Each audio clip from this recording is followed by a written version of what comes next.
آقا کریم نے ارشاد فرمایا جس نے استغفار کو لازم کر لیا تو اللہ تعالیٰ جل شانہ ہر غم سے، ہر مشکل سے، ہر تکلیف سے اس کے لیے کشادگی پیدا کر دے گا، ہر اذیت دور کر دے گا، اور ہر مشکل اور ہر پیچیدگی سے اس کے لیے راستہ پیدا کرے گا، اور اللہ تعالیٰ جل شانہ اس کو وہاں سے رزق دے گا جہاں اسے گمان بھی نہیں ہوگا۔ اللہ اکبر۔ حضرت انس رضی اللہ تعالیٰ عنہ سے ایک روایت سن لیجئے، کہتے ہیں کہ رسول کریم صلی اللہ علیہ وآلہ وسلم نے فرمایا کہ جس طرح تانبے کو، لوہے کو، دھاتوں کو زنگ لگتا ہے، اس طرح دلوں کو بھی زنگ لگتا ہے، اور فرمایا زنگ کو اتارنے کے لیے جو چیز بنائی گئی ہے وہ استغفار ہے۔ تو استغفار دلوں کا زنگ اتارتا ہے۔ قرآن مجید کی تلاوت، کثرت ذکر، موت کی تذکیر اور استغفار یہ دلوں کا زنگ اتارتا ہے۔ اللہ اکبر۔ تو یہ آپ کے سامنے جو احادیث رکھی گئی ہیں، اللہ ہمیں ان سب پہ عمل کی توفیق عطا فرمائے۔ کثرت کے ساتھ لا الہ الا اللہ اپنے معمولات زندگی میں شامل کریں، یہ تجدید ایمان کا ذریعہ ہے۔ اسی طرح سبحان اللہ و بحمدہ یہ دن میں 100 مرتبہ اپنے معمولات میں شامل کر لیں۔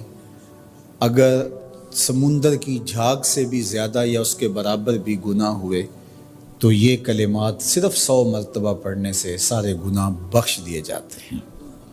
اسی طرح درود شریف کی کثرت، سورہ ملک کو یاد کرنا اور سورہ یاسین کی تلاوت کرنا 10 قرآن مجید پڑھنے کے ثواب کے برابر۔ تو یہ اتنا خزانہ آج کی اس نشست میں آپ کو دے دیا گیا ہے، اللہ آپ کو جزائے خیر عطا فرمائے۔ تو یہ یاد کر لیں ماہ صیام کے اندر، انشاءاللہ آپ کو بڑا نور نصیب ہوگا۔ بہت ساروں کو تو یاد ہوگی، اور جس کو نہیں ہے تو پڑھنا تو آج سے شروع کر دے سورہ ملک روزانہ۔ لیکن باقی حضور کی جو آرزو تھی، حضور نے ایک تمنا کی ہے، حضور کے دل میں ایک خواہش تھی کہ اگر یہ ہو جائے تو امت کے بھلے کی بات ہے، تو فائدہ تو ہمارا ہوگا، خوش حضور ہو جائیں گے۔ اللہ اکبر۔ تو فرمایا کہ میری آرزو ہے کہ میرا ہر امتی سورہ ملک اپنے سینے میں سمو لے۔ اللہ سورہ ملک کا جمال بھی دے، اس کی تلاوت کا نور بھی نصیب فرمائے، صحت لفظی کے ساتھ اس کو پڑھنے کی، اس کو یاد کرنے کی توفیق نصیب فرمائے۔ وہ سینہ قبرستان کی طرح ہے جس میں قرآن کی کچھ آیات نہیں ہیں، تو اس لیے اپنے سینے کو منور کریں، آباد رکھیں۔ اللہ آپ کو اپنی خاص عنایات نصیب کرے۔ ایک دن صحابہ سے فرمایا میرا دل چاہتا ہے کہ ہر مومن کے سینے میں سورہ ملک ضرور موجود ہو، یہ میری تمنا ہے، حضور نے فرمایا۔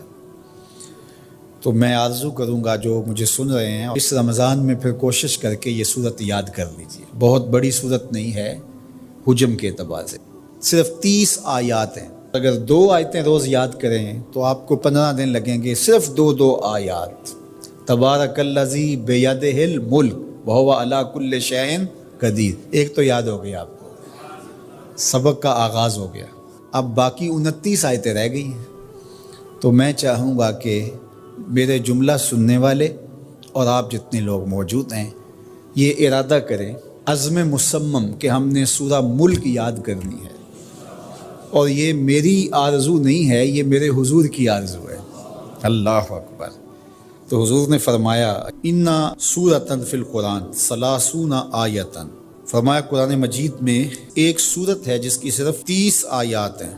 اگر کوئی شخص اس سورت کی تلاوت کرتا ہے تو اللہ تعالیٰ جل شانہ اس کی برکت سے اس کی مغفرت فرما دیتا ہے، اور فرمایا کہ وَهِيَ تَبَارَكَ الَّذِي بِيَدِهِ الْمُلْكُ، اور وہ صورت ہے تبارک الذی بیدہ الملک، سورہ الملک ہے۔ مجھے امید ہے کہ آج جا کر ہی آپ جو ہے وہ اس سبق کو شروع کر دیں گے، اور اگر آپ کو 5 آیتیں بھی آج یاد ہو گئیں یا 3 آیتیں بھی یاد ہوگی تو آپ کو لگے گا کہ کوئی مشکل کام نہیں ہے۔ تو اس رمضان المبارک میں سورہ ملک ضرور یاد کر لیجئے گا۔